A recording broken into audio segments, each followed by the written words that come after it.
we'll just imagine. This meeting is being recorded. Okay, I see more and more people joining the meeting. So as we already have more than 100 people attending and trying to find out what highlights we are going to present, let me take this opportunity to give you a warm welcome to our second biannual SABE CE-TG Circular Economy Topic Group organized webinar, which is called Highlights in Circular Economy Standardization. For your information, we will record this webinar, and of course, by joining, you give us the consent that we are recording this. And the presentations that you will be seeing today, as well as the video, will be uploaded to the CEN and CENELEC website later on after we are done here. So with this, can you go to the next slide? Yeah, perfect. With this, I want to transition to the agenda. So what do we have in stock for you today?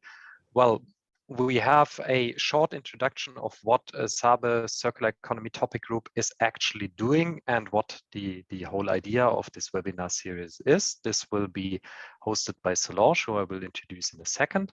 We will have some very interesting and exciting presentations on the work going on in CEN TC207, so circular furniture by Tayfun.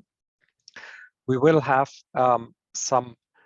a presentation on material declaration of products in support of circular economy and digital product passport, which will be a shared presentation by Koshi Kamigaki and Walter Jager. And last but definitely not least, we will learn today what CEN TC466 is doing. They are covering circularity and recyclability of fishing gear and aquacultural equipment. And Kuhn is doing the honors of sharing some insights of what the work is doing, what the work is going on there. So with this, my name is Jens Giegerich. I'm one of the hosts of today, but of course, this is not a one-man show, and I want to introduce you and give a short introduction to Laura, who is also helping me. However, she won't be talking that much today due to a cold. So Laura, are you up to give a short introduction on yourself? Yes, thank you. Sorry about my voice. I'm coming down with quite a cold right now. My name is Laura Lina. I work as a project manager at SIS, the Swedish Institute for Standards. I am the co-lead of the CE-TG ad hoc group 4, which has the aim to mainstream circular economy in the standardization in CEN and CENELEC. So my role here would be to speak a bit more, just like together with Jens, but I will speak as little as possible, but I will be taking a look at the chat and Q&A and keeping an eye there and trying to give the questions over to the speakers after the presentations. Thank you. Thank you, Laura. And that's a very good point to also explain that we have little buttons at the bottom of your screen, the chat and the Q&A button. So if you have a comment, please provide it in the chat. If you want to ask some questions on these presentations, please provide them in the Q&A section. That makes it a lot easier for us to structure the discussion that will be after each of the presentations, as you can see it on the screen. I forgot to introduce myself, Jens Giegerich, working on standardization since some years now, with a focus on circular economy and environmental topics by and large. And with this, I have the great pleasure to introduce you to Solange, who will give us the first insights of what Circular Economy Topic Group is actually doing. Solange works since 2000 for Philips and is very, very active in standardization on a Dutch level, on European level, as well as an international level. Probably it would burst pretty much any time frame we have. If I would introduce anything, just some highlights. Solange is chairing the circular economy topic group. So we have the chairwoman presenting what this group is doing. But apart from that, also on international level, she's very active in circular economy and environmental standardization. Just to name one highlight, Solange is also chairing at IEC level the ASEA committee, the advisory committee on environmental aspects. And with this, I don't want to hog more of your time. So Solange, please tell us something. Thank you, Jens. So good morning, good afternoon to everybody. Before I continue, can I just check whether your chat is working and that you are able to hear all that I'm talking to you? So I'm really asking this to the participants. So just use the chat to confirm that you was able to hear Jens and you're hearing myself right now.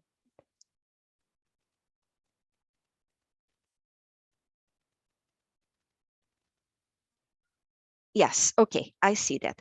Thank you. So like Jens said, my name is Solange Blaskowski. I'm sharing this CETG. CETG stands for Circular Economy Topic Group. CETG is part of SABE. SABE is the Strategic Advisory Board for Environment. And it contains several groups, and CETG is one of them. SABE works within CEN-CENELEC as a whole, internally with several sector fora, coordination groups, and so on, but also externally, for example, towards the European Commission. Well, what is the role of CETG? CETG is there to identify and discuss strategic standardization issues in the field of circular economy, but also to advise CEN and CENELEC governance on actions and priorities. We are also there to coordinate a strategy in standardization in the field of circular economy, as well, not only within CEN and CENELEC, but also with other SDOs, but also in the European Commission, by identifying gaps, by avoiding duplications, and so on. Well, it's very important to say, as CETG, we do not develop standards. So we are there to develop guidance like webinars, training, and guides that are intended to support the CEN and CENELEC standardization community to include circular economy in their standards. Well, the CETG activities are focused on making the circular economy in CEN and CENELEC TCs easier. And we have started this by making a mapping on how are committees addressing circular economy. Are they addressing circular economy already or not? And with that, we also want to answer how can CETG help committees that are not yet addressing circular economy in doing so. One of the first things we heard from committees was that they were really needing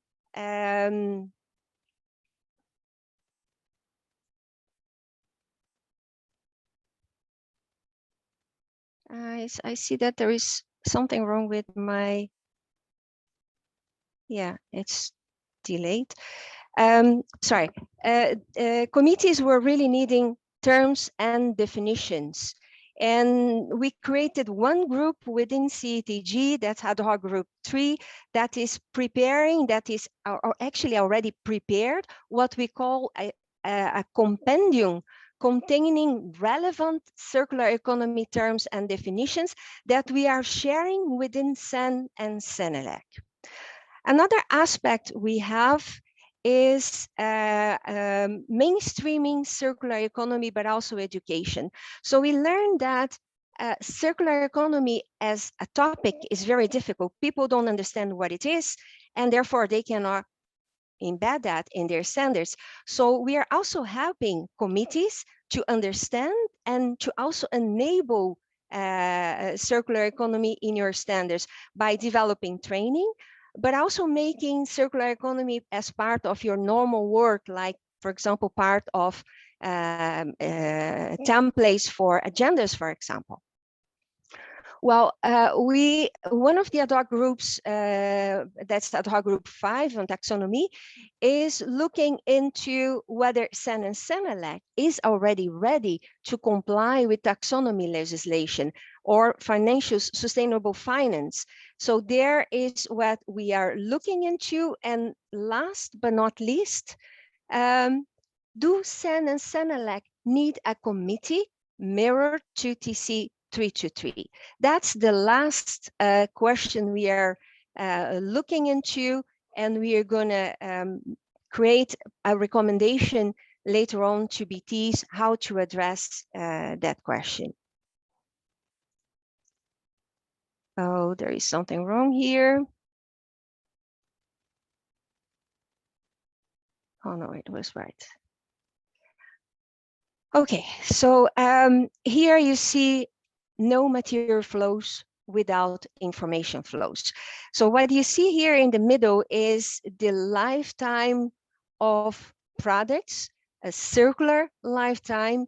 And within this lifetime of the products, we need to have data, we need to have information. And what I present to you today here in this slide is a number of standards. The majority, they are horizontal standards that address different topics within this lifetime. For example, materials, availability or presence of critical raw materials in products is addressed by this EN 4558. Today, we're going to have a presentation on material declaration, and it's very important to have data on material declaration, but also secondary materials and all other sustainability and circular economy aspects in order to address circular economy. So this is part of our webinar today. And like that, you go on addressing aspects like proportion of recycled content in products, or proportion of reused components in products, ability to remanufacture, easiness to repair, reuse, upgrade. Those are all standards addressed in the EN 4555X series of standards. They are all published, and they support us to address the assessment of material efficiency and circular economy in products. Last but not least, we have waste management. We have ability to recycle. And then all together, is your product circular? Is your company, your organization circular, or is your country circular? That is addressed under this circularity assessment standard currently under development within ISO, the 59020. So this gives an overview of standards that will help you to deal with issue material flows. Then this is my last slide for you today. There is a connection between business models, eco-design, and assessment. And the edges of this are represented in this figure as the environment management system type of standards, product type of standards, or general principles type of standards. And here I give examples to you, try to help you in your discovery of circular economy. Again, majority are horizontal standards addressing each of these aspects. And I want to point in particular this EN 45560 on circular product design. This is about to go to Secretary Inquiry, and we will have a webinar about it mid-January next year. And with this, I think I want to pass the floor to Jens. One last thing, if you want to join SABE CE-TG, please send us a message. You can use this email address, circulareconomy@nen.nl. And Jens, the floor is yours, unless there is a burning question, of course. We don't see any burning question in the Q&A section, but maybe at the end we can come back to that if something pops up until then. So thank you. First of all, thank you for this quick insight into what CE-TG is doing and how things connect. So transitioning from the chair of SABE CE-TG to an actual manufacturer of chairs and other furniture, the presentation is gone now.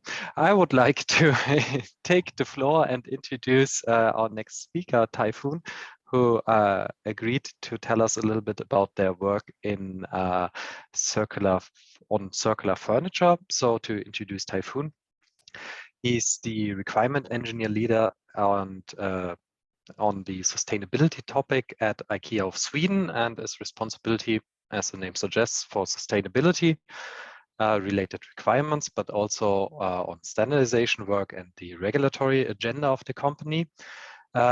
Apart from that, he's also very active in different standardization committees ranging from BIFMA to CEN to ISO and so on as an expert. And as of June 2020, so pretty much 2 years now, he's the convener of a new standardization committee, CEN TC207, Working Group 10, Furniture Circularity, and I'm really excited to learn more about this now. So the stage is yours, Tayfun. Thank you so much. And please let me know if you see my presentation.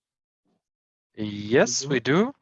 Yes, great, thank you. And I'm really happy to introduce here in this forum our standardization work, new standardization committee for furniture circularity. Yes, as you said, we started around 2 years ago a new standardization work on circular economy in the furniture industry. We would like to enable circular economy transition in furniture industry by preparing some standards, guides, technical specifications, and also specify the requirements, relevant requirements, and also relevant evaluation methods.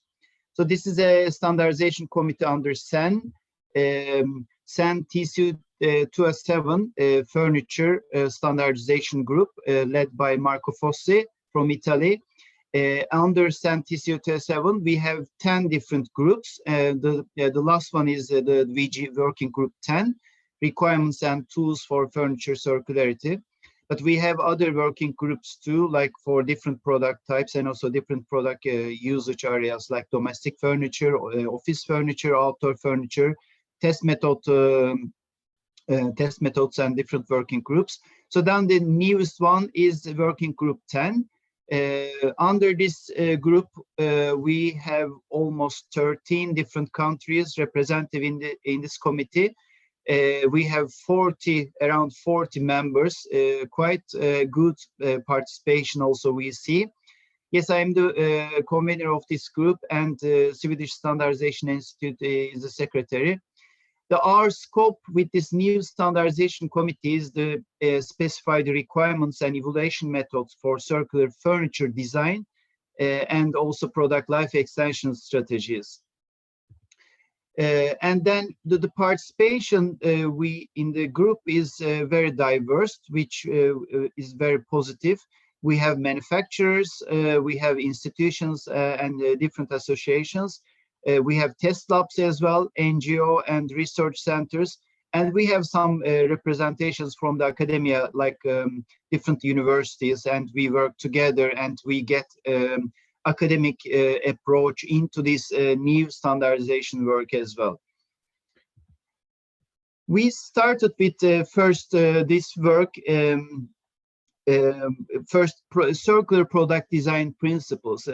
So we have two different aspects for this: long life product design, enable the durability and longevity of the product, but maintain the functionality of the product, but at the same time, how to set some certain principles regarding product life extension. But we also could see during this period, also there are many different aspects under circular economy transition. So that's why we added some other aspects into this work as well. For example, resource use, resource efficiency, but at the same time, energy use and energy efficiency as well.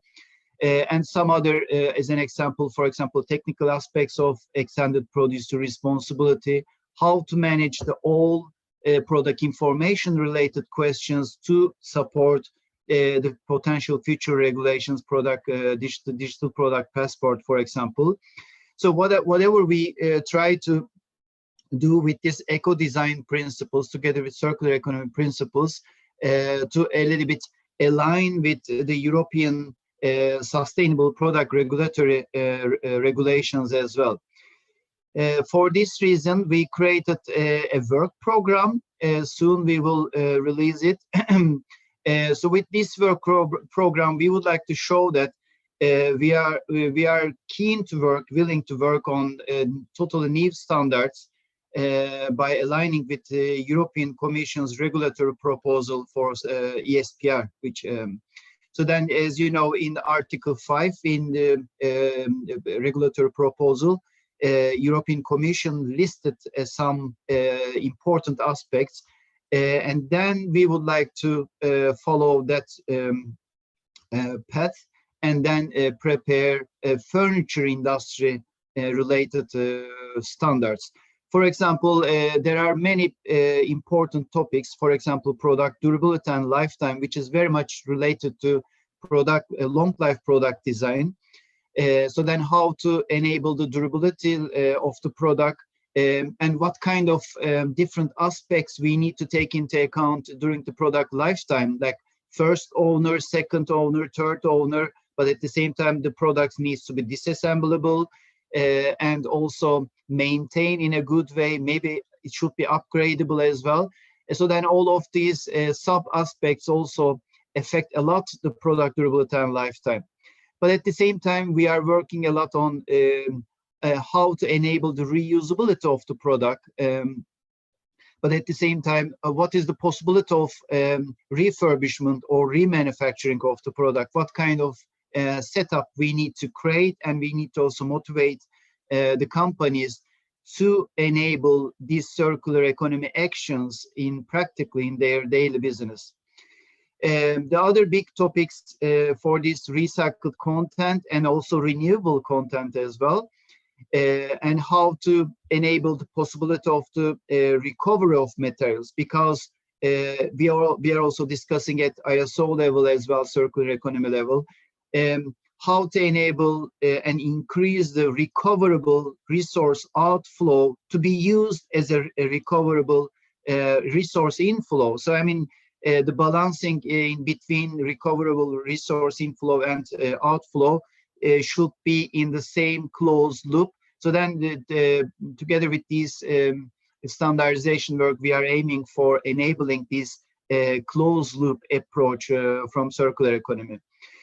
Of course, regarding furniture, we have a lot of different considerations as well. For example, extended producer responsibility, expected generation of waste materials, digital product passport is a very huge work as well. And then, of course, packaging and everything, it's a huge work. What we aim for this, support regulatory direction on the EU Commission for circular economy, and also come up with reasonable and relevant standards and technical documents and specific evaluation methods for each topic in the next steps. So how we started this work, in this picture you see this is circularity in the context. But as you see, disassembly and reassembly in the core of the everything, because dis and reassemblability is a kind of big enabler for other circular actions, so then repairability, refurbishment, and remanufacturing. So that's why we started a big mapping and also a standardization work as a first priority on dis and reassembly. And then we created a new draft document. We are in the inquiry stage, so the commenting phase. So then after the 1st of December, we will see the comments and then also continue working on this standard, dis and reassemblability and requirements and evaluation method as a first standard of this group. Together with this reassembly, we identified the important criteria and also 2 different evaluation methods, potential alternatively evaluation methods. And right now we are discussing a lot and organizing some workshops about practically what this means for us. And here you see the first document. We are very happy and we are very proud of it. EN 17902. Furniture circularity requirements and evaluation methods for dis and reassembly. It's a quite detailed document. You can reach out via your national bodies, national standardization bodies, and contribute with the commenting tour. So this will be our probably potentially first standard, hopefully next year. So we are still working detail on this document. We also started a new project very recently regarding product lifetime and durability. So together with this one, we discussed a lot about how to identify the risks and facts regarding product lifetime and durability, and how to define product lifetime as well.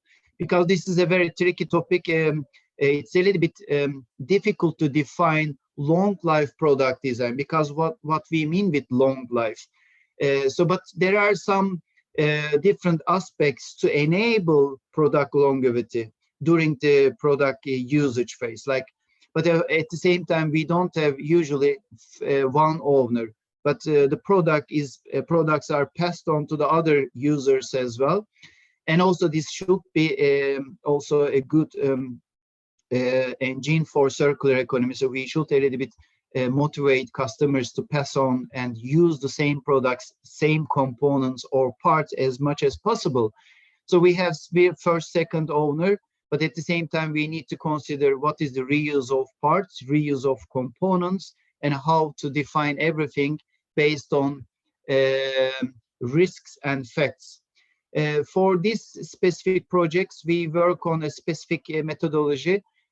What are the product lifetime related risks, like what is the internal structure of the product, wear and aging, material related topics.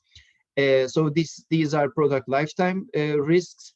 And then we also want to identify what is the product life cycle related sustainability risks at the same time. But we recently started this work, and with a small project group, we are identifying how to work with important aspects by balancing everything with the other also projects regarding product lifetime and durability. And but at the same time, we consider really under CEN TC207, we have some published standards too. We have some existing standards, a huge work. We need to acknowledge these standards as well. It's just I show you a couple of examples on the screen. We have some durability related standards for seating units, tables and desks, storage units, beds, mattresses. We also have some certain durability related requirements and test methods for hardware and functional fittings, surfaces as well.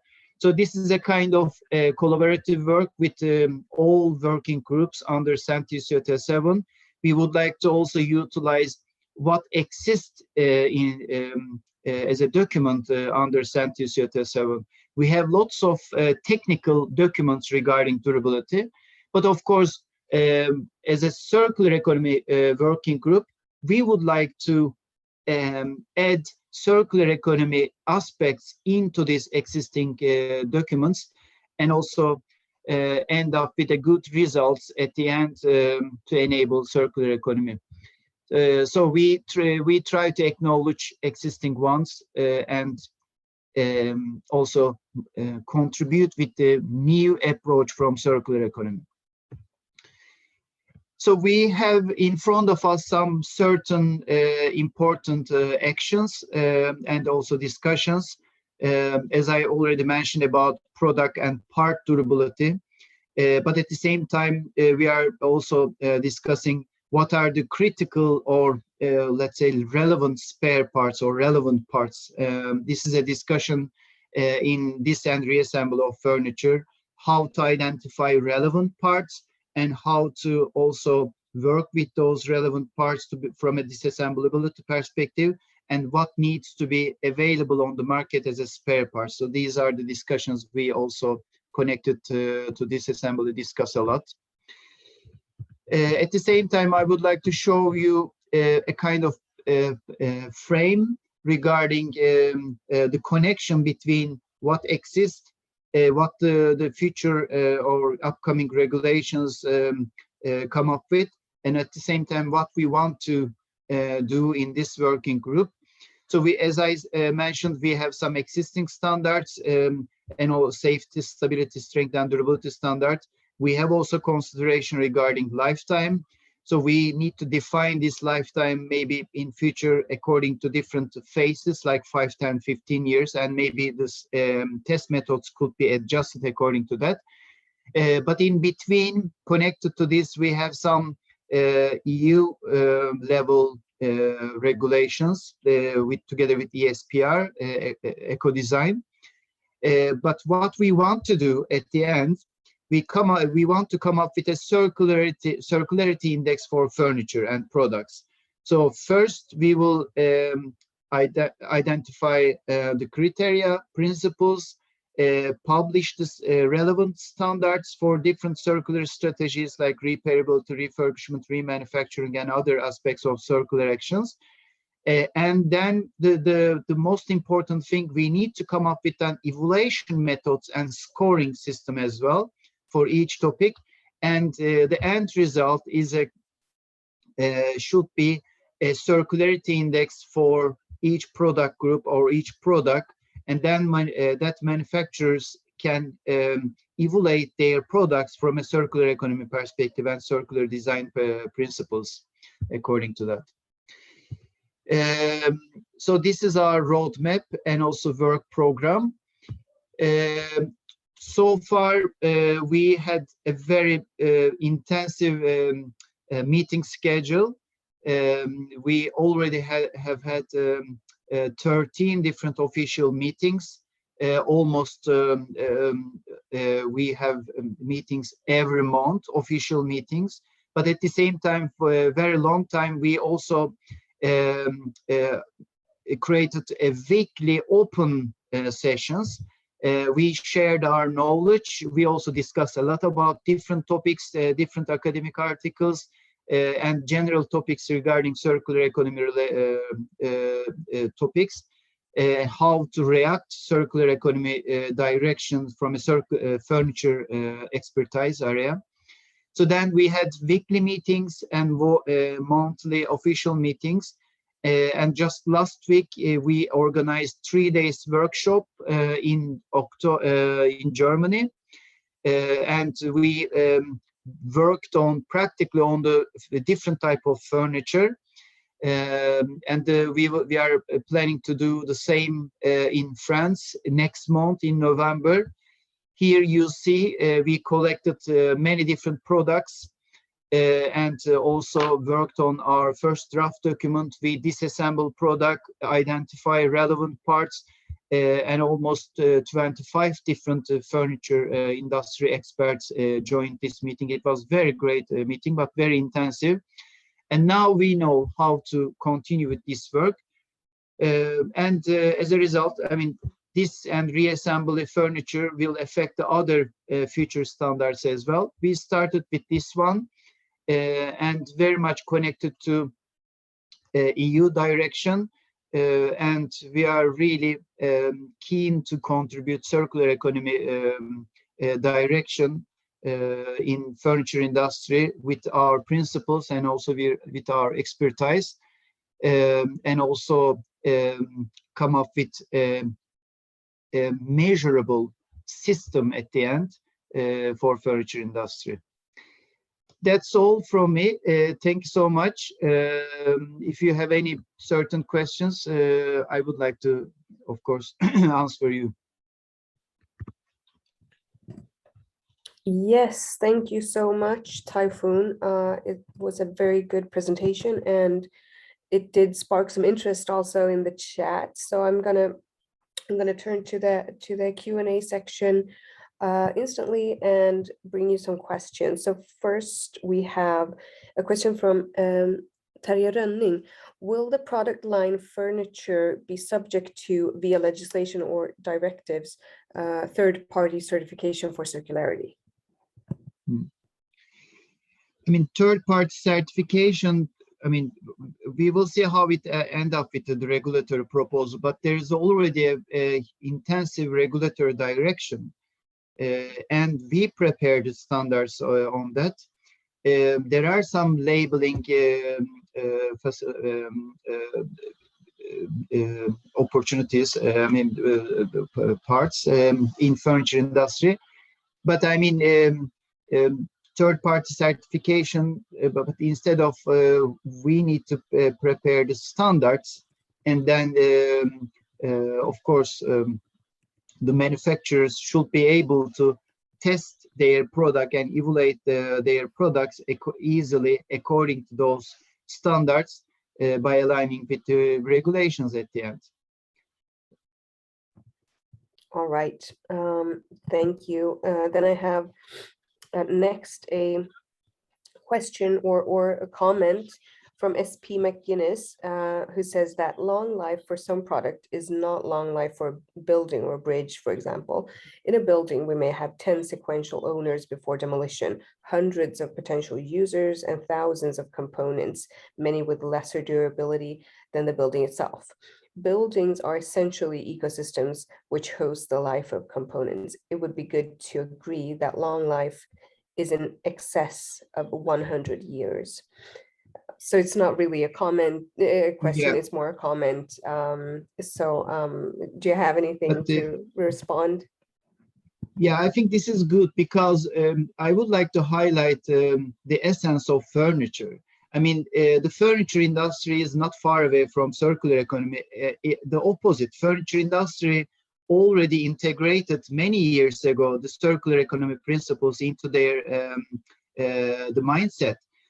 As you remember, I mean, the furniture with solid wood was already had very long life, and then very strong components. But of course, manufacturing techniques change, and we found different type of materials. Also, transport and logistic was big concern to create some furniture with more lightweight, maybe components, parts. Of course, circular economy principles are still in front of us as a big aspect. But I mean, furniture industry was already aligning with the circular economy by default, to be honest. So in that sense, in our industry, we know how to implement, how to identify long life, and how to enable long life. But of course, we need to consider long life with the existing material strategy, existing manufacturing strategy again, by just utilizing our own expertise from old generations. So. All right, thank you. A short question here from Sonia Eze. Do the circular product design principles include design for recycling? I did not see that on the PowerPoint. Yeah, recycling is also, of course, considered. But as you know, I mean, there's a hierarchical level. Recycling is not the most preferable. I mean, the first preference for us. So first we need to enable other things like reusability or repairability or refurbishment or maybe remanufacturing. But recyclability, of course. So as I mentioned before, I mean, how we can close the loop with the right resource outflow. So then we need to use recyclable materials more into connected to principles. At the same time, we need to consider the design by enabling recoverable, recyclable resource outflow to be used again as a resource inflow. So I mean, of course, we don't ignore recyclability. We just kind of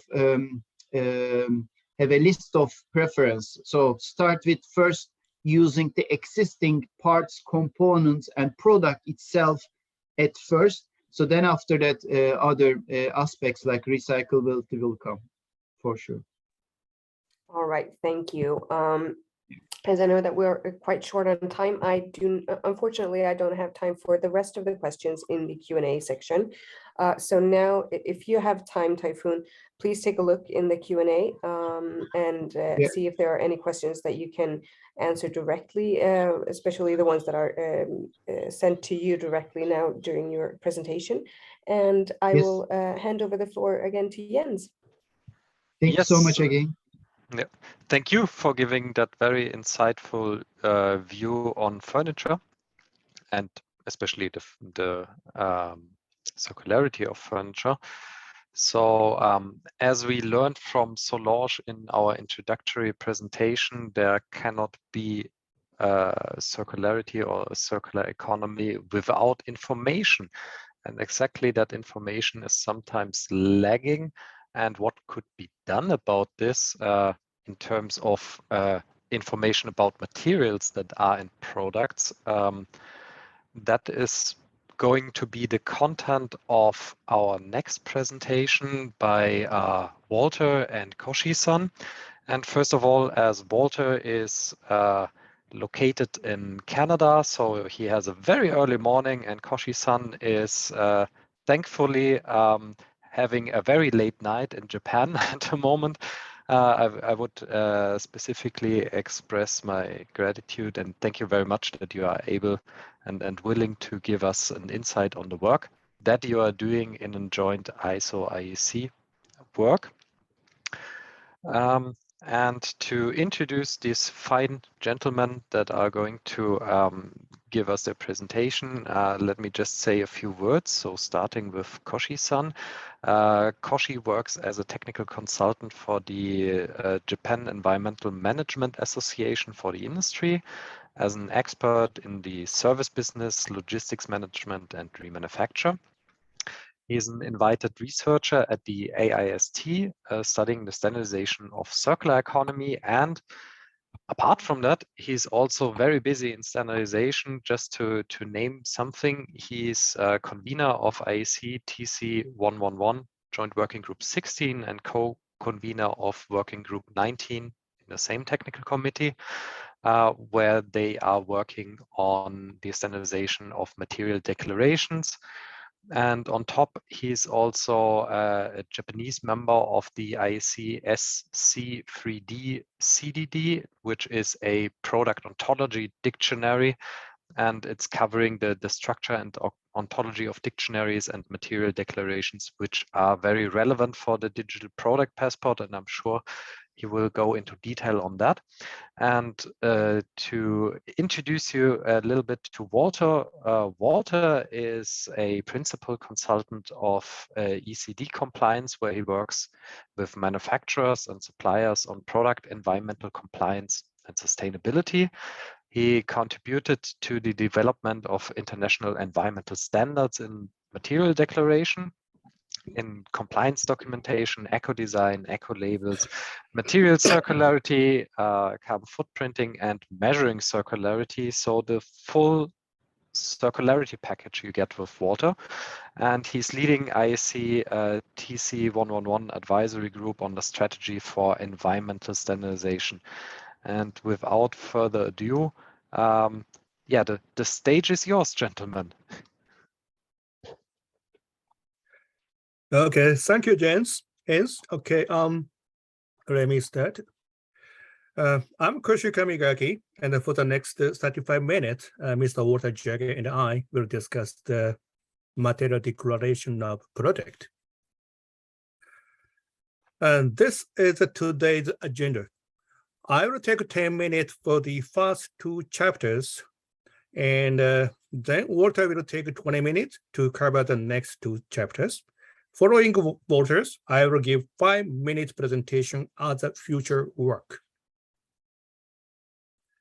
Now, the IEC 8474 material declaration is a series of standards.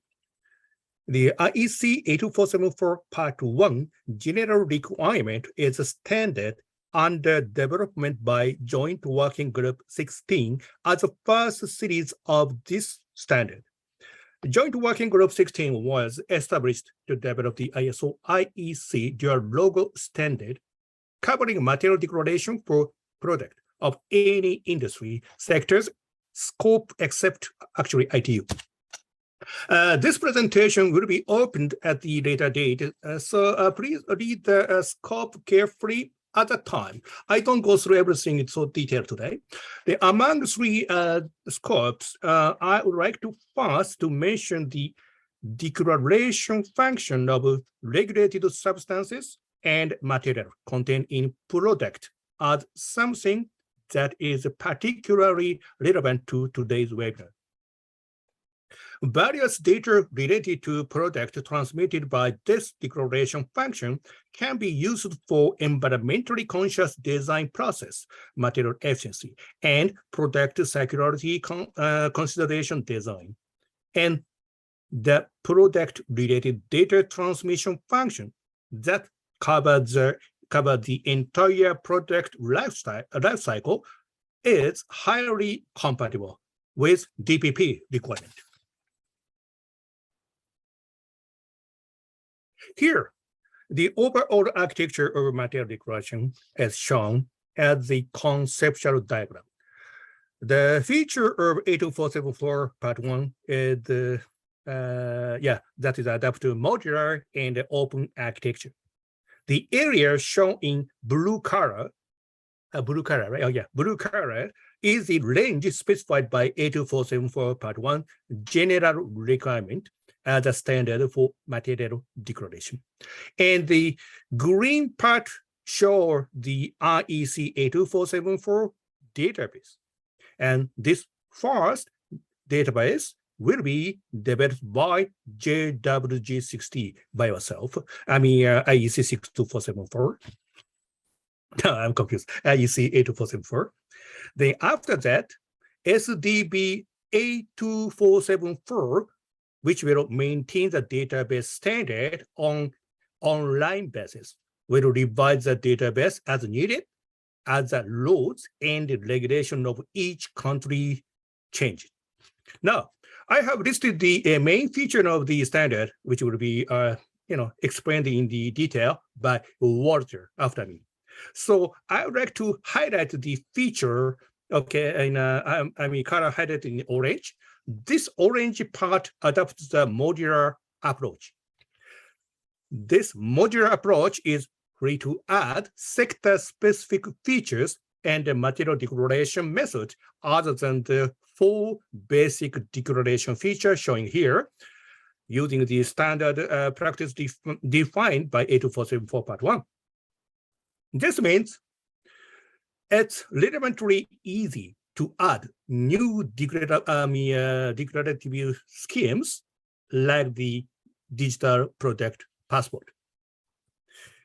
Here, I will give a brief history of the material declaration standard. The development of the material declaration standard was triggered by the introduction in many countries of restriction on chemical substances contained in a product and environmentally conscious design regulations. The IEC 62474, now 62474, was developed to enable manufacturers of finished products to accurately and efficiently collect the required information on regulated substances in materials and component throughout the supply chain.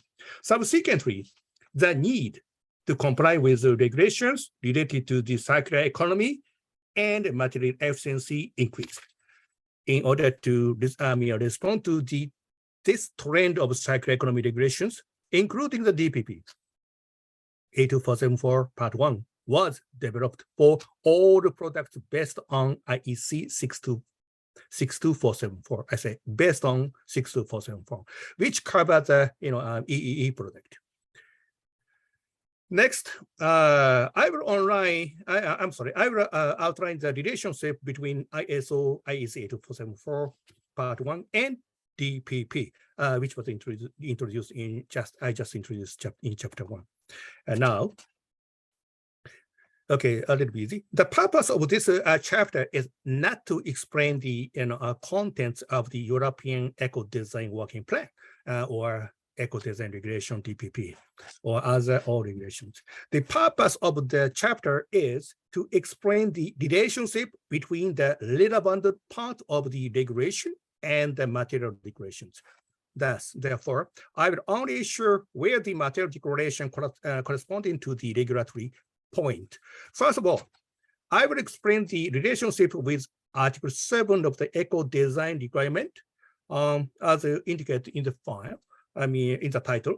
The information requirements specified in Article 7 have already been addressed in the 2018 edition of IEC 62474, and ISO IEC 1874 Part 1 will be developed based on it.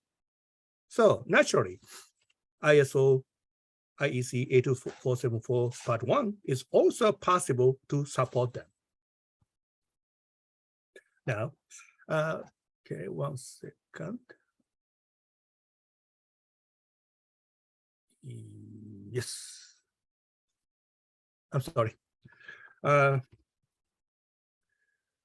Next, the requirement for digital product passport, as started in the Eco Design Working Plan, published in March of this year, as you know, will be addressed in accordance with ISO IEC 82474 Part 1. Now, according to this document, titled I showing here reference info. Okay, the Commission intend to address transparency issue to circular economy. Okay, approached by creating an EDSCA containing data on value chains and product information. EDSCA related to the product circulation is DPP, and the 6 viewpoints shown on the screen are introduced in the workshop held on 29 April 2021. ISO IEC 82474 Part 1 can support item 2-1 to 2-3 with the current specifications. So I will continue to explain how to respond. Item 2-4, 2.4 is technically acceptable by JW16 IEC. But however, since the scope of JWG16 is currently limited to B2B, so I will not explain it this time because I'm not allowed to discuss about this issue today. Item 2.5 and 2.6 are also technically possible. However, at present, there is a lack of information to develop standards that meet these requirements. And at the same time, the needs of the industry are unclear for us. So therefore, correspondence of these requirements will be explained in Chapter 5 as future activities.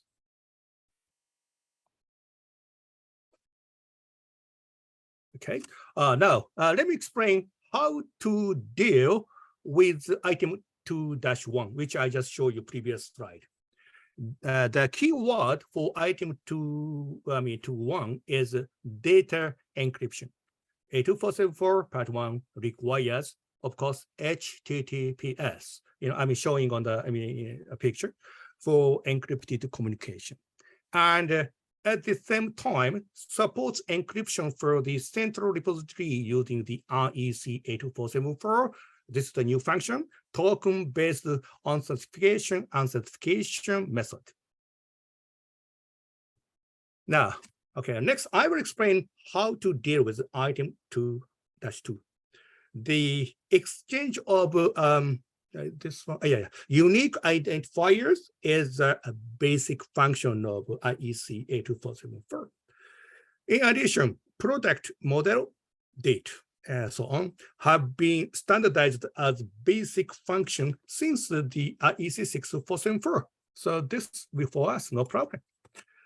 So the last part of this chapter is the corresponding explanation for item 2.3. It also supports decentralized storage of data required by item 2.3 and registries with link to the distributed data. This is supported by standardizing the authentication method specified by IEC 82474 and the basic function of REST and SOAP, shown on the screen. It was a quick explanation, but I hope I would be happy if you could understand the just outline of material declaration from my presentation.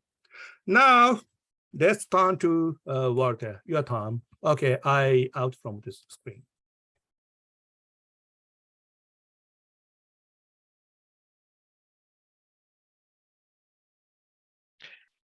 Thank you, Koshi-san. Hopefully you can hear me now and you can see my slide. I can see very well. Okay, thank you. And hello to everybody. Jens, thank you for the opportunity to present here. I will expand on Koshi's initial introduction to ISO IEC 82475.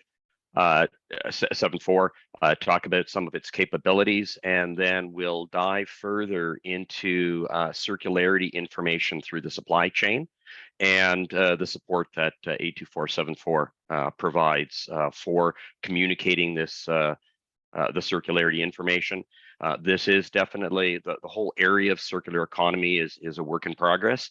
And one of the items I'll also cover is how the 82474 is positioned to be able to support new emerging requirements in there.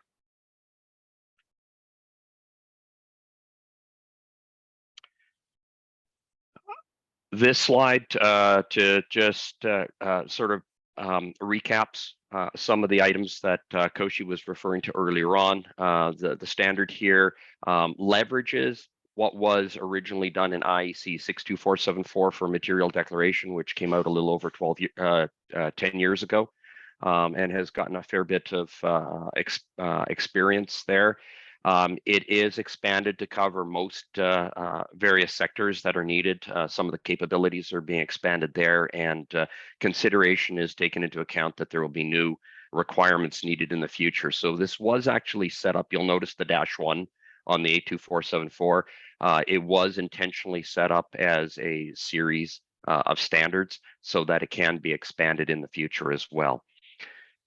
It does, the standard is actually implemented in a number of different pieces. I'll talk about that in a little bit more detail on the next slide. And as Koshi had mentioned, it does provide a modular and extendable architecture to support new features in the future. It's also set up to allow sector authorities to develop their own reference data, things like substance lists, exemption lists, application lists, etc. So ISO IEC 82474-1 is implemented in two parts. This is a relatively important aspect of how the standard works and how it can be maintained going forward in order to meet the emerging requirements from the marketplace, both for industry and for regulators. There's the PDF document itself, sort of your traditional standards approach. And there is a standard in database format that contains specifications that need periodic updates. The document itself provides the declaration procedures, general requirements, recommendations, rules for updating the parts of the standard in the SDB in the database. And the database itself contains the data exchange format for doing a material declaration, sort of what format all the data needs to be in. You need this to be standardized so that the supplier who is creating the material declaration is using the same format and the same set of rules with regard to what the downstream manufacturer is going to be using as far as the interpreting that data. The SDB also contains a data exchange format for reference lists. This can be relevant where, for example, a specific industry or even a specific company, if they have a specific declarable substance list, there needs to be a mechanism by which this information is exchanged between computer systems. And that standardized data exchange format provides that. Also, a web services specification is included in there, and where appropriate, some reference lists. And I'll talk about this a little bit more later on, but the 82474-1 is also including a cross-sector, whoops. Sorry, this is moving slightly on me here, is also including a cross-sector material class list. Sector authorities will continue to have responsibility for their own sector-specific reference data. This could include the declarable substance lists, exemption lists, application lists, for example. One example is the IEC 62474 declarable substance list. This has been maintained by IEC TC111 for the past 10 years now and is updated 2 to 3 times a year based on regulatory developments that occur.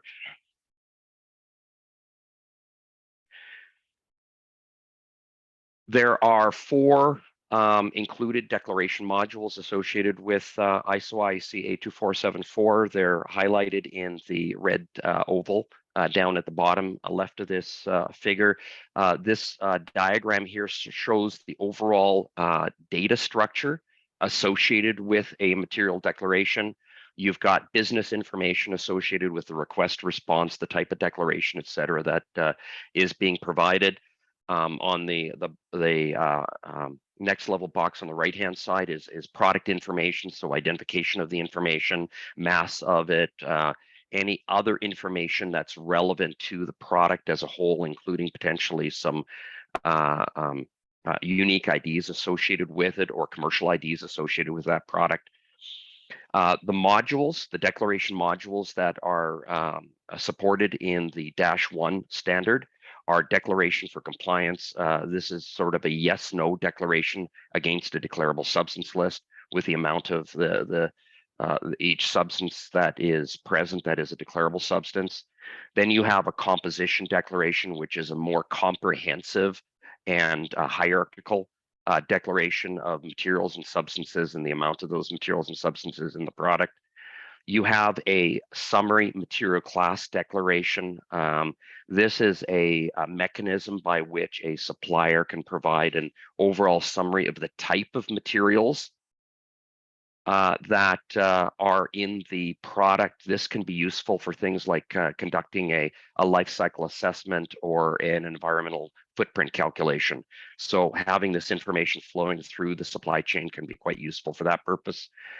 Query lists, the query list declaration. These are declarations against predefined true-false statements. I'll talk about those in a little bit more detail later on. And the architecture is modular and flexible, such that future modules can be added to meet emerging requirements over time. For example, some industries have a need to track process chemicals that are within their supply chain. So that's possibly one of the future modules that can be envisioned here. There's also the current capability to add in attachments. Attachments can be done at,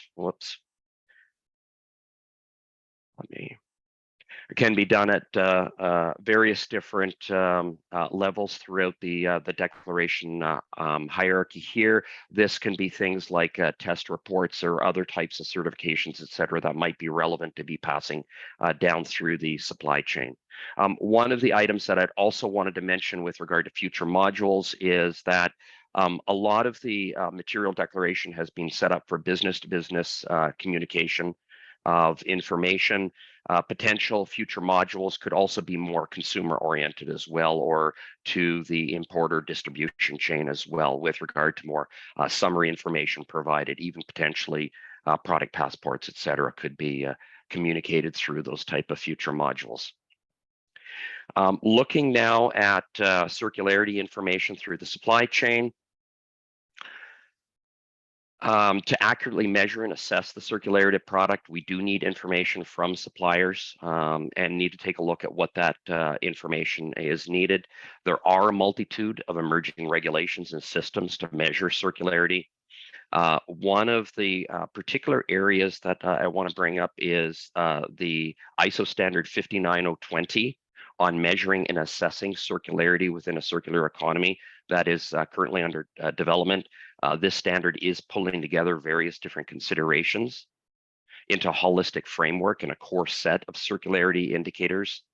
The data requirements for these circularity indicators identify what information is needed. And we've been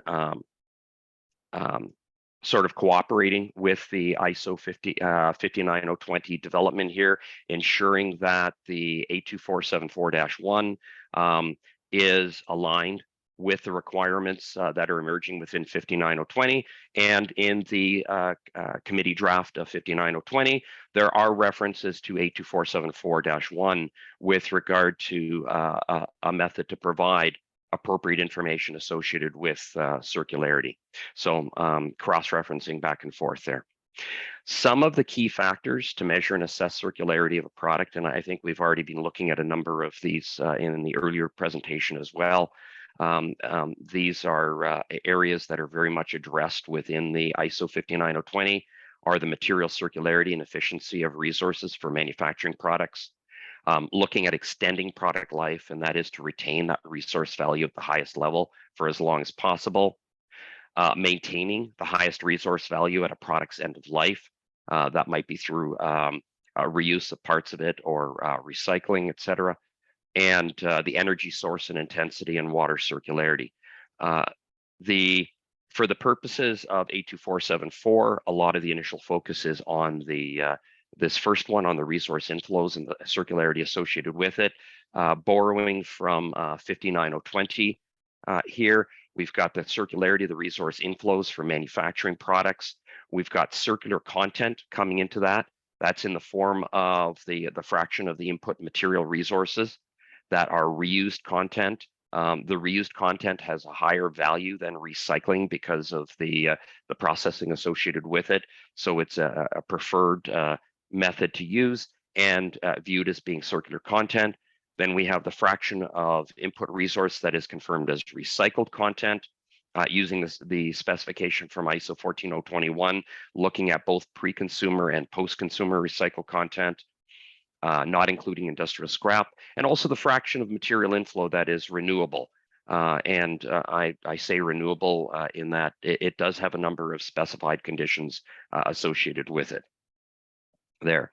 Other areas of circularity of extending product life, some of these have a few more complexities associated with it and need more detailed standards as to exactly how to assess some of these. We're looking at the durability, including a reliability and lifetime extensions, such as maintenance, repair, updates, upgrades, and refurbishment as applicable, depending on the sector that's appropriate. And the product circularity of end of life. So the fraction of the content that can be reused or recycled or recirculated for safe return to the biosphere for products that have biomass materials associated with them. So looking at circularity information in ISO IEC 82474, There are data fields that are being included in the standard to meet emerging international norms and regulatory requirements. The initial focus that's already been included at this point in time and is also being included in its sort of sister document, IEC 62474, that will be updated in early first quarter of 2023 next year. Initial focus is on material inflows, circularity and efficiency, and data fields on product durability, extended life, et cetera. These are ones that need some additional standards development work and are being planned for the future.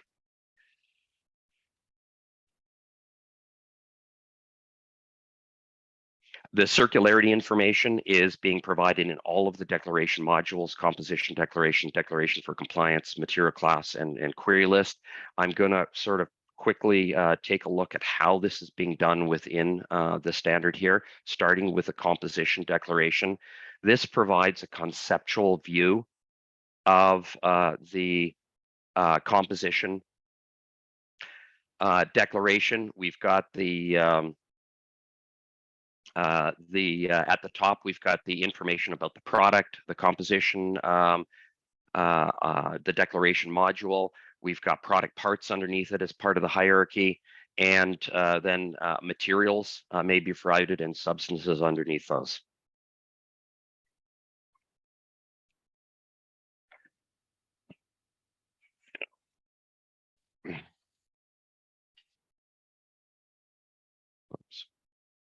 So circularity information about materials. In that material element that was on the previous slide, in a composition declaration, this typically contains the material itself, the information about it typically contains information about the material name, mass information, material class, category, material type, material properties, use descriptors.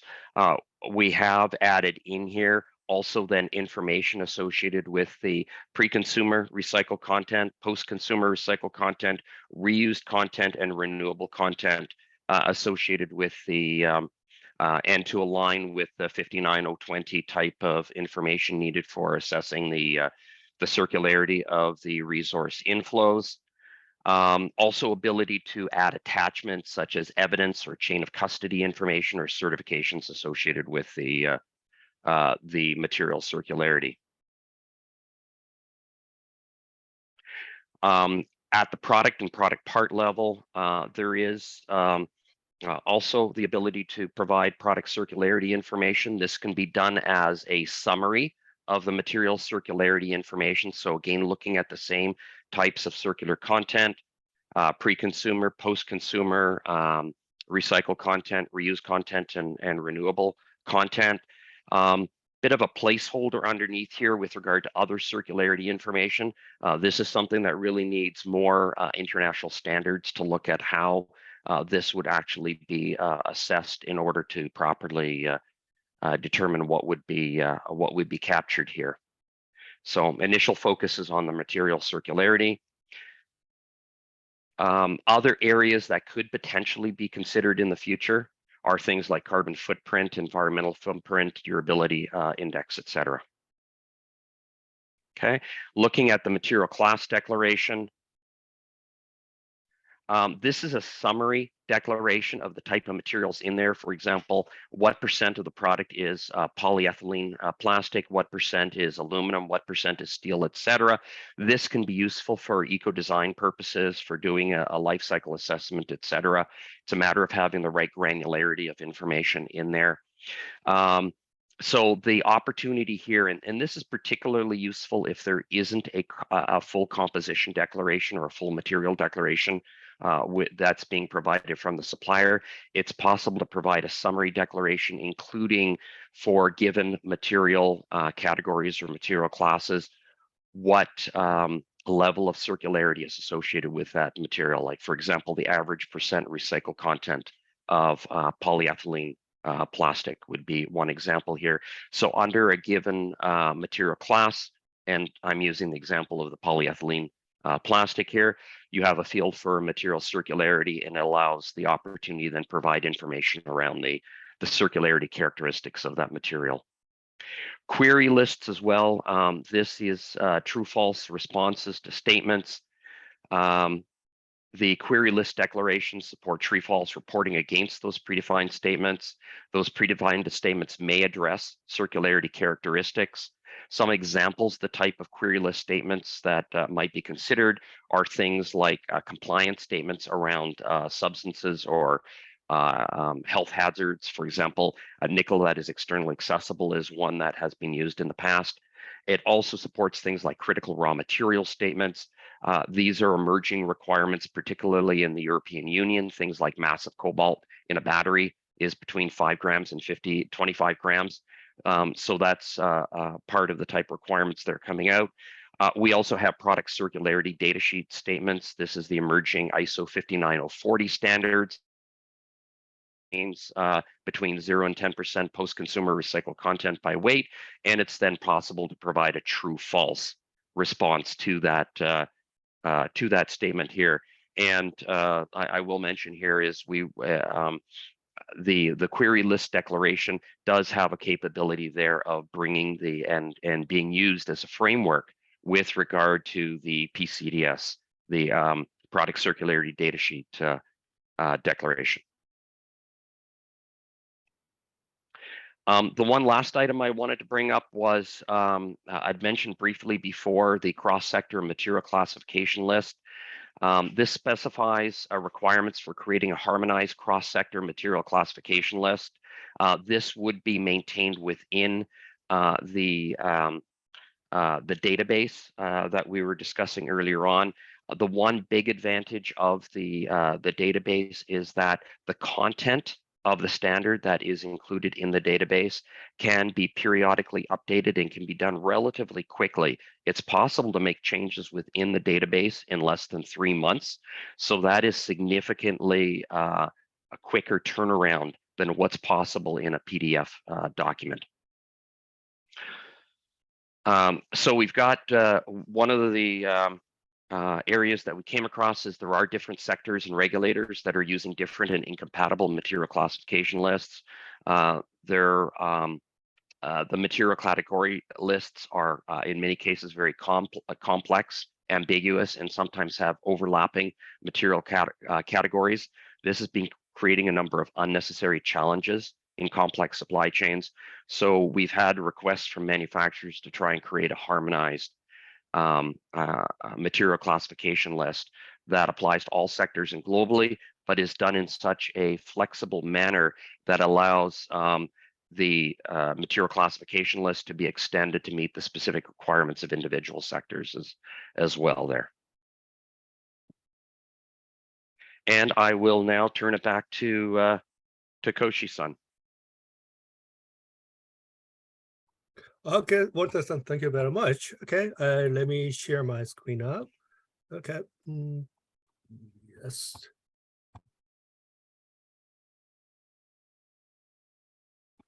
Okay, I think, Walter's explanation has deepened your understanding of material declaration.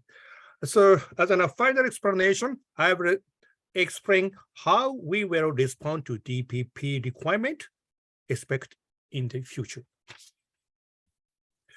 Okay, again, this is relating to the, our chapter 2. Okay, item 2.5 for distributed ledger technologies. Of course, that is the meaning of blockchain. Which is assumed as a requirement of DPP. ISO IEC 82474 part 1 stipulates only web API as a basic function, as I explained to you. But it's also possible to support blockchain by developing a new blockchain module and just new module. Its development is expected to involve IT experts from a wide range of industries, as shown on the screen. You can see the screen. This is workflow, material workflow, where our standard can be applicable. Also, important items assumed as a DPP requirement include item 2.6.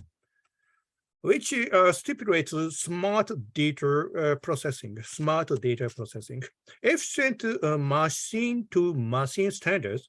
In other words, smartization are essential for DPP support, which is considered to require enormous data processing. Big data processing. Product ontology is a basic data processing technique required for smart data processing. Here, IEC SC3D has already, this is a kind of one of the SDO of IEC, has already developed a product ontology standard and operates a product ontology dictionary. It's named called CDD, Common Data Dictionary. ISO IEC 82471 has agreed in principle to cooperate with IEC SC3D, showing on this image, picture, to develop a product ontology dictionary for the material declaration in the future. In addition, 82474 Part 1 has a standard shown on the screen as the protocol used for CDD, but to be honest with you, it's insufficient for ontology dictionary support. So I think we plan to review this, which we are developing now, in cooperation with IEC SC3D in the future. That's all Walter, and I have finished our discussion. Now I would like to receive your question and comment, but I know almost time is out. Therefore, I think Walter, of course, and myself, if you have any question, we can get your answers to the email if you want. Okay. Now Q&A. I think Walter can answer to everything. Thank you very much. Thank you very much.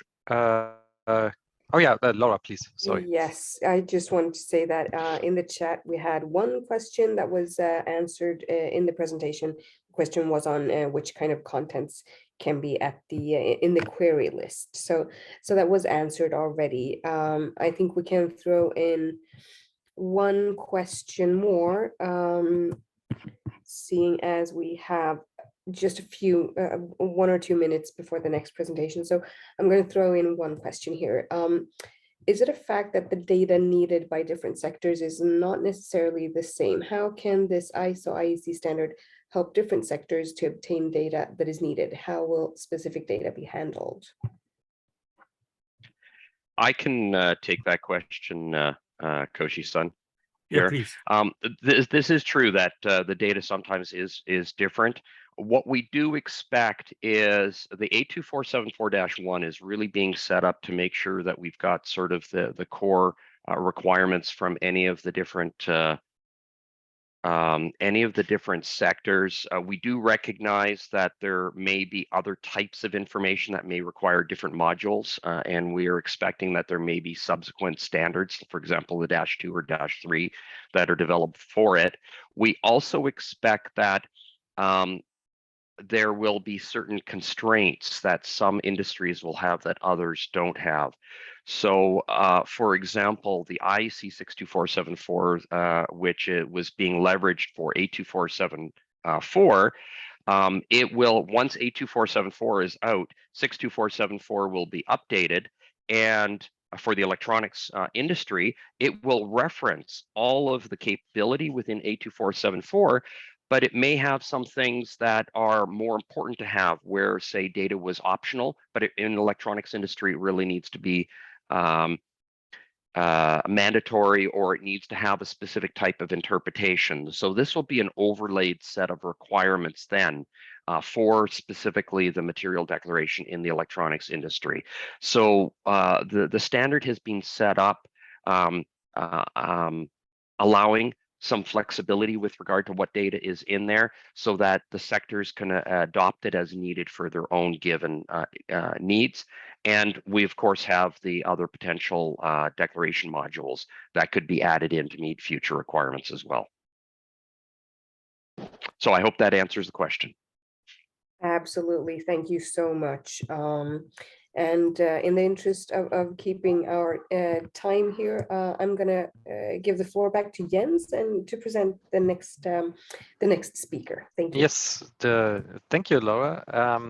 Our next and last, but definitely not least speaker that we have will be Koen, who will tell us something about circularity of fishing gear. So we started with furniture today, then left the physical world on to a more digital information-driven material declaration standards, and now we're getting back to the physical world in the rough waters of fishing. So I'm very excited to hear about this, as I have to admit, I have not yet had any touch points with this industry, so I'm super excited to find out what is being discussed there and what developments we will see. But before we start with this, of course, I want to introduce Koen. So he's the CEO of the 2006 founded company iCodes, located in Belgium. And when he's not busy managing a company that manufactures fibers, rope, and netting, he contributes to several groups that are dedicated to circularity in standardization and other related organizations. So as such, he is the chairman of a technical committee 3 of Eurocord, which discusses life cycle management and circular design of rope and netting, aquaculture and agriculture. He's also chairman of ATC of the Cordage Institute, where they discuss also life cycle management of rope and netting. In addition, he's a Belgian delegate to ISO TC 38, Working Group 21, and also to CEN TC 466 on the circularity and recyclability of fishing gear and aquacultural equipment. And I think he's the convener of that work going on at CEN TC 466. So please correct me if I got that wrong. Anyway, so the stage is yours. Thank you for being here and explaining a little bit about that to us. Thank you, Jens, for your introduction. If you allow me, just 2 corrections. iCodes stands for Innovative Coating Solutions, and so we provide the industry of fiber, rope, and netting producers with overlay finishes and coatings. So we're not a manufacturer of the synthetic part. We are a supplier to that industry. And the second one, I'm the chairman of TC 466.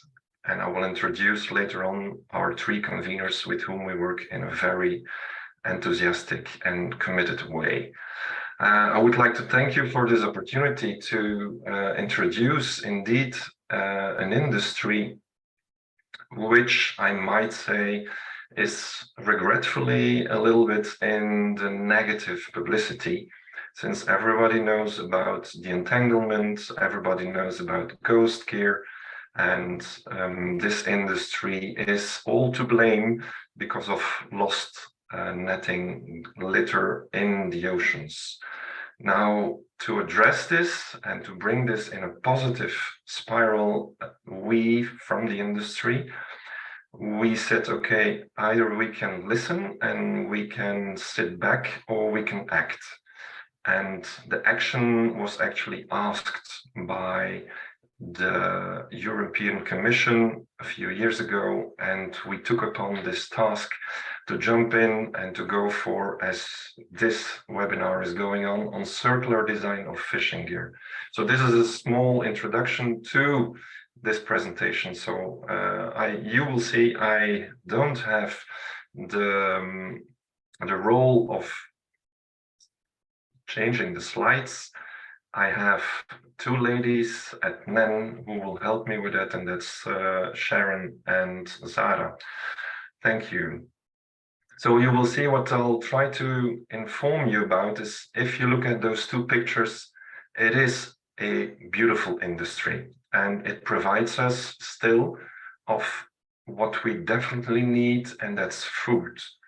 Now, of course, it is also for us an important, and I would say an important message that we should think about sustainability, circularity. And I had the pleasure of being yesterday at an exhibition, which is not just a small exhibition. For some of you, you might know of, it's the K in Düsseldorf, talking about Kunststoffe, so all about polymers, coatings, finishes. And I can tell you that we heard already from Tayfun and from Koshi and Walter that there are few words which we use a lot now, and it's all starting with an R. And looking at the agenda, you will see that it will come back with us as well. So the RE are used tremendously the last 5 years, and also on that exhibition. Just naming some: remanufacturing, rebuilding, reusing, recycling, rethinking, repositioning, and redesigning. Now, circularity and recyclability are part of what we are going to try to, I would say, enlighten you this afternoon with what we've been up to so far with the CEN TC 466. So we will talk first a small introduction, you will have then the timeline, then of course we will inform you on how we work, who's working, who's doing the work, and what we are doing. The standards under development, and of course, the driver for all of this was the European Commission, and we will inform you also on the policy context, which was actually, for your information, we had our working groups gathering and plenary meeting last week, so it's all fresh.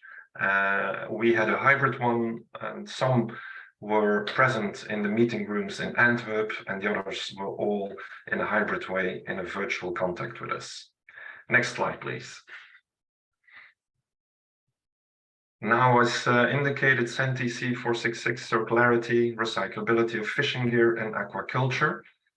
We addressed this, and we were asked, actually, after a wonderful workshop in 2020, discussing all these themes in Brussels, there came out a standardization request, M574, in which we had to address the single-use plastics, the extended producer responsibility, and the port reception facilities.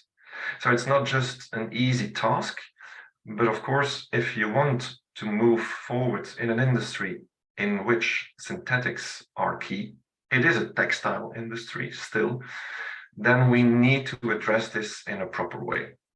Next slide. The team which we brought together for this, and I have the pleasure of sharing, is that we have David Ferry, who is the technical director of MRAC and based in London, and he's the convener for Working Group 1. We have Karin Eufinger. She's a standard and technical regulations manager for Centexbel, based in Ghent, and she's responsible as well, convener and project leader for Working Group 2. And last but not least, to use Jens' expression, Zoltan Patkai, who's based in Brussels, and he's a supply chain, procurement, and e-business consultant, and also an interim project manager. And he takes care of project Working Group 3, and he's also, of course, the project leader for that. Thank you. And of course, the support, as indicated already, we got the opportunity of listening to Alena de Chevilly from DJ Mare already in 2020, and who actually got the whole industry very enthusiastic to join in, and after the standardization request, to go for indeed the standard. This, of course, cannot be done without a special support of an administrative body after. This is done by NEN. They took up upon this task, which is not an easy one. And the leading ladies there are Zara de Laat and Bridget Baker. And of course, it's all in cooperation and I would say advice, support from CEN. And CEN is represented and is actually our coach, and that's Claire Dallier. Now, if you look at what we have to do, it's not an easy one. Yeah, we will have to go. We started, as I indicated already, on the 19th, 20th February at a workshop in Brussels. It was organized by DJ Mare, and it was actually also together organized with MREC and OSPAR. And the name MREC was mentioned already because David Ferry was actually one of the chairmen of that workshop. And ever since, he's been in touch with this standardization. So the workshop DJ Mare on circular design of fishing gear was the start, the kickoff. After which, of course, then you need to see and say, okay, who's going to do what? So we did do drafting of a lot of documents in which members of Eurocourt, and the names, we will get into those later, all the producers, manufacturers of rope netting were present as much as possible in bringing up that standardization request, which was then provided on the 10th of February. But to come there, it was not an easy one. We had a lot of meetings. It was in Corona time, as you can see, March 2020. And we started with a lot of virtual meetings. Yeah, we had the first meeting, CEN TC 466, as you can see, circularity and recyclability of fishing gear, 26th of November, where we had 50 plus delegates from standardization bodies from the whole of Europe, very interested, of course, and wanted to have their saying in how we should move forward. The official start was then the 10th of February, 2021.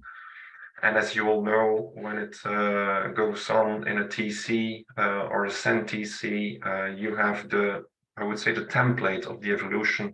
The call for tender for project leaders and conveners was done in the summer of 21. We had the luck and the chance to find them quite quick. We had a signed contract only in June 2022 with CEN and the European Commission, but that had to do, I will spare you the details, with a change of template, how we had to apply for our standard. The deadline, comments first working draft, September 2022. So indeed, we had our meeting last week with all the comments which were gladly sent out by the delegates from all the different countries. And the inquiry in April 2023 will happen.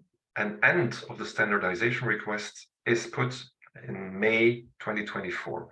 We will see with, of course, the Corona and the lack of being, I would say, in a room together to work, I would say, in a very easy way to come up with the wording of a drafting of a standard.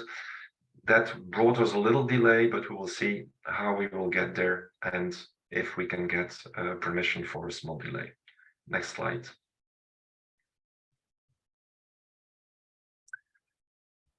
Talking a little bit more of what the scope was, and we discussed it for about, I think, half a year.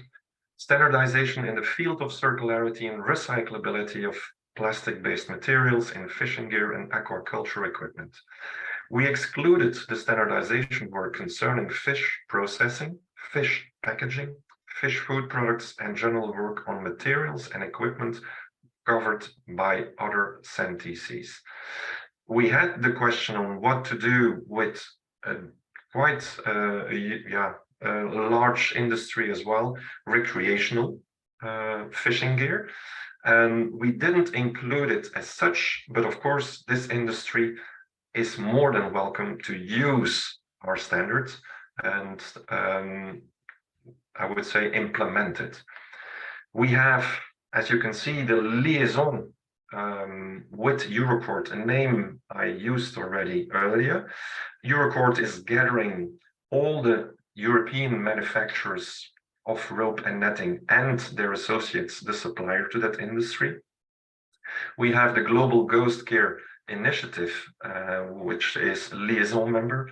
We have the Plastic Recycling in Europe, we have ECOS, and we have the Koshi Institute, which is the American Association of Rope and Netting Manufacturers and their associates. Now, as you can see, this technical committee 466 doesn't stop with liaisons just in Europe. We need them worldwide. Why? Because this is actually an issue where we in Europe are taking the leading role, but where the rest of the world is paying attention, and probably we can offer them our, I would say, even advice, or they can just look at how we're doing it and they can implement it as well. Of course, which is not mentioned here in liaison is also ISO, and we had already the pleasure of having a very interesting presentation previously.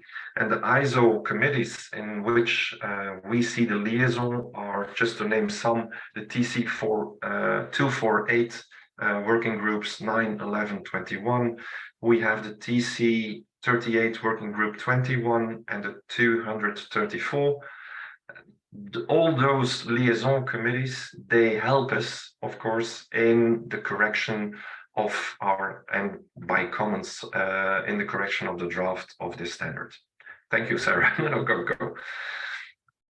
Now to go a little bit in deeper on, and I'm looking, I need to speed up. The working groups, as you can see, is working group 1, led by David Ferry, technical requirements of the circular design of fishing gear. It's one work item, and we named the countries who are present, and you can see they're all present all the time. We would like to welcome taking this opportunity, since we know that a lot of people are following this webinar. Please, if and when you would like to join as a delegate from your standardization body, don't hesitate, reach out to them, to Zara and Bridget, and they will welcome you with pleasure. The liaisons is ECOS, as you can see everywhere. Working group 2, environmental and circular requirements for fishing gear and aquaculture equipment. Convener, as indicated, Karin, with 2 work items, and Zoltan takes care of working group 3, which is the guidance on implementing the circular design of fishing gear, with 3 work items. Next slide. The standards under development, as indicated, you saw that we have 6 parts, and 1 is under working group 1, that's the general requirements and guidance. 2, the user manual and labeling. 3, technical requirements. 4, environmental and circularity requirements and guidelines. 5, the circular business model. And 6, the digitalization of gear and components. We also have, of course, the circular design of fishing gear, terms and definitions, which are necessary if you come up with a standard. Next slide. As indicated from the start, we were given this opportunity, and of course, we follow from, we're actually informed with a very enthusiastic leading lady, Alena, on what we should do and how to do it. And we had the pleasure of actually having her over as well during our meeting last week. Now, as you can see, the policies in place: single-use plastic directive, extended producer responsibility, port reception facilities, European Green Deal, and the Circular Economy Action Plan. The main provisions are mentioned there, but I will give a little bit perhaps more feedback on the single-use plastic directive from 2019/904. It's all D-Day and due date 31st of December 2024, as you can see, to set up a national minimum annual collection targets of waste fishing gear for recycling. To separate collection of waste fishing gear, the request was then made, of course, as I indicated already, that we should come up with a standard, and that standardization request was brought, and we need to finish it by May 2024. The member states, they should be monitoring, and they shall be monitoring and reporting to the Commission on the fishing gear, also by the midst of 2024. And the extended producer responsibility schemes for producers of fishing gear containing plastic, also the 31st of December 2024. I think, as you can see, it's like yesterday. Yeah. So it's a huge task, and also, I would say, a challenge to move that forward, knowing actually, and I think I go back a little bit to my introduction. I wanted to make it clear to all of you that there was once in the 90s a study which indicated that there were a lot of thousands of tons of litter. I'm not even going to mention the number because it was wrong. Now, what we do know is that we are for about 25% of the litter in plastics floating in the oceans is coming from this industry. So we need to take care of this. And luckily we have, of course, examples which we can use.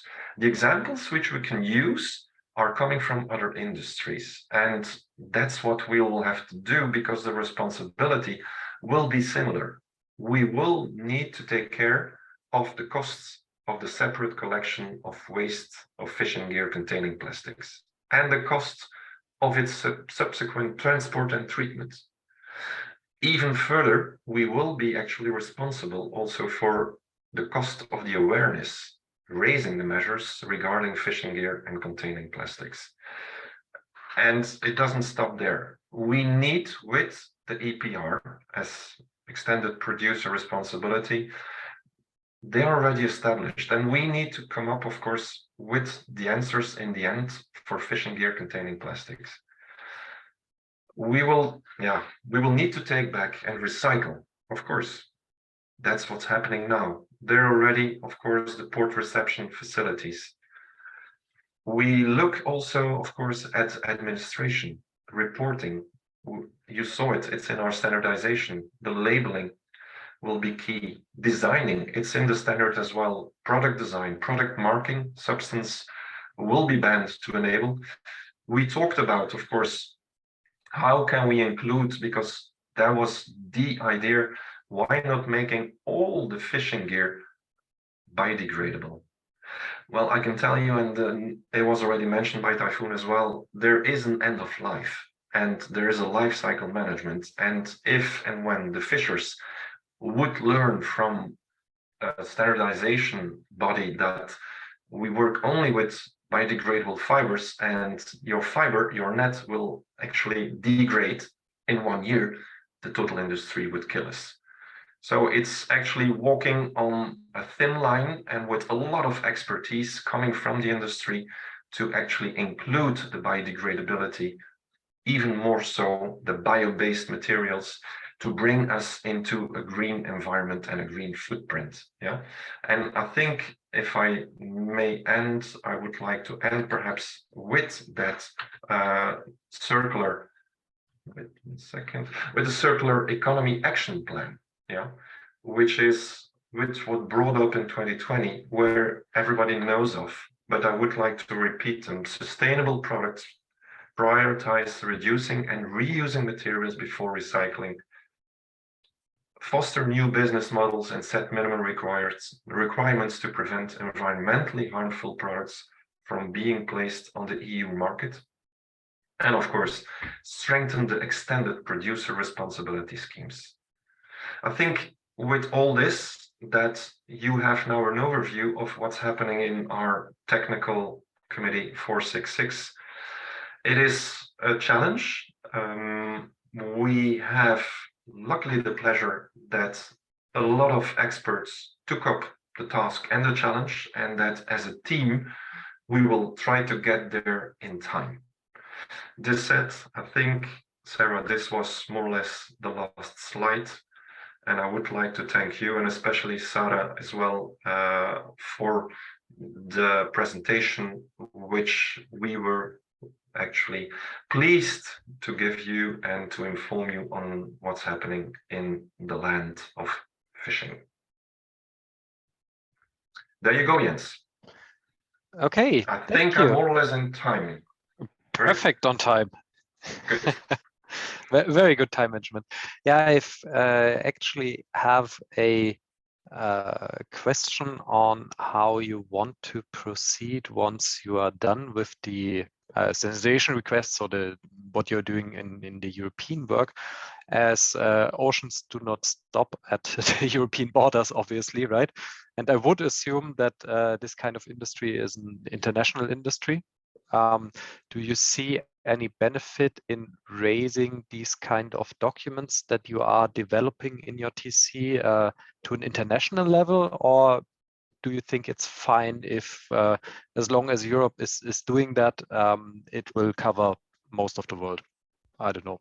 So, Okay, I think I enlightened it already a little bit while mentioning our liaison committees, and perhaps also if I may answer from my personal perspective.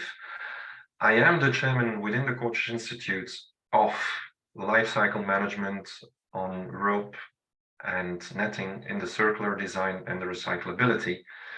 And of course, it's perhaps our role that if people asking to become a liaison member, that we inform them not only, but we help them out.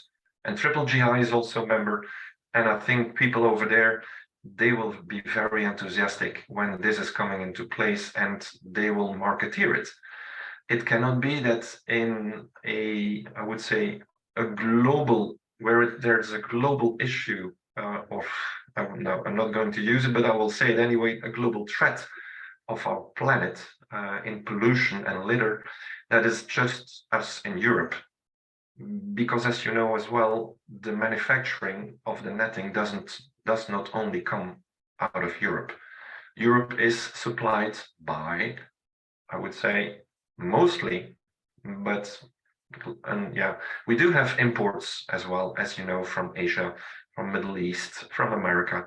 So we need to take care of that part as well, that the suppliers will also respect. And we had the discussion last week, because you can come up with a standard, but of course, if it's not mandatory, which the directive needs to be brought up, and where the member states will have the possibility to implement it in their, I would say, the way they want to implement it, then it's up to us to broaden the marketing and to use opportunities like this one to give lectures and to bring people in a closer contact and to bring a change of mind or a mindset to move forward to a cleaner environment. okay, super understood. Thank you for explaining that. Let me have a look at the Q&As. I think there were no particular questions that were directed to your presentation, so probably people are still digesting it, especially. Yeah, if Jens, I mean, may I make a question? I was a little bit of curious. course. Would you please enlighten us a little bit on what is the content, what is the structure of the standards you are building, in particular on design of fishing gear? So what are the aspects that you're putting in there, and how you are dealing with that, the design aspect? Thank you, Sarah. As you can see, we do have, it's circular design, yeah, and in all the sub parts or the parts, we are including that. We have the pleasure, and I had actually, before we started with this standard, we had a lot of discussions with the industry, and they said, hey guys, we have been looking at circularity. We are addressing the design of netting already, that we want actually perhaps to limit the combination, the combo, and that would mean that less fibers together. I'm just mentioning some polypropylene, polyethylene, polyester, all possible to mix and to come up with the strongest or the best performing end product. The design will help the industry, but the industry is helping how to write the standard in the best possible way of not losing the performance and the characteristics, but making it easier afterwards, for instance, in reusing, recycling. So the design is actually the key of how to work with the standard. So yes, it is actually in all parts that we talk about this. Thank you.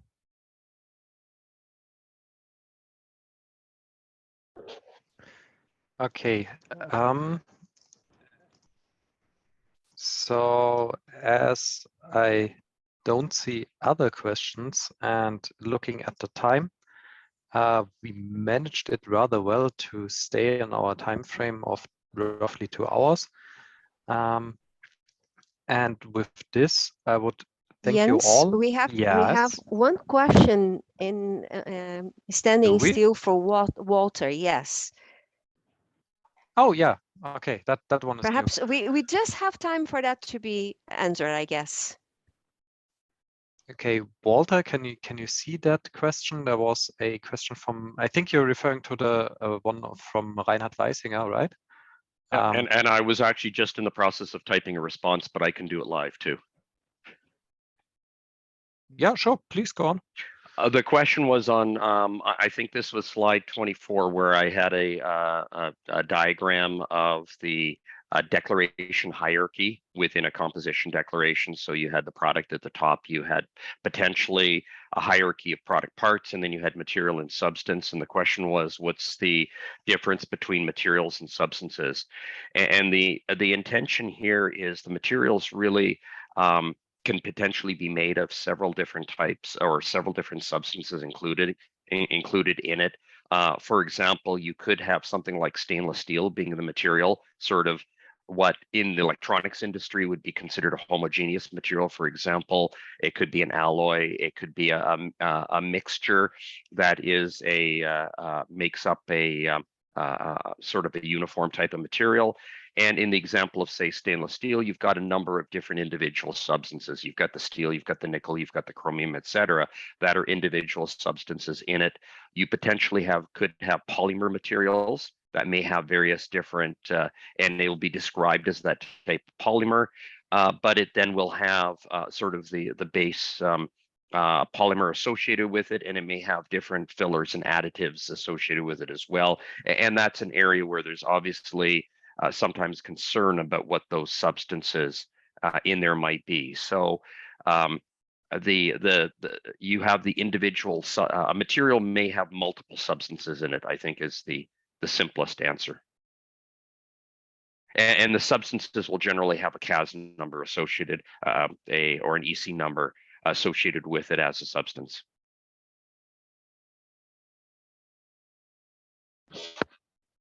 Okay, thank you for answering that on the fly.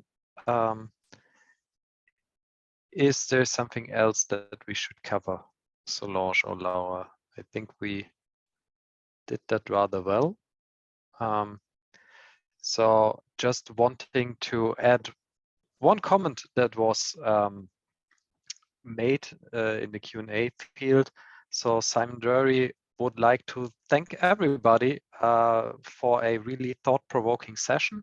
So this goes out to all of you who presented today. And also from my side, thank you very, very much for taking the time and explaining what's going on in your specific fields. That really, really helped us in gaining a broader view. And by lots of participants, I think we have hit the right note to give insights there. For the audience, for the people still present in this webinar, thank you for attending. Thank you for your questions. And if you want to be on stage and present what your TC or your working group is doing in terms of circular economy, we will be back next year with another edition of our hopefully biannual webinar on highlights on circular economy. And I think these highlights have been presented very, very well today. Again, thank you to you all, and see you next year.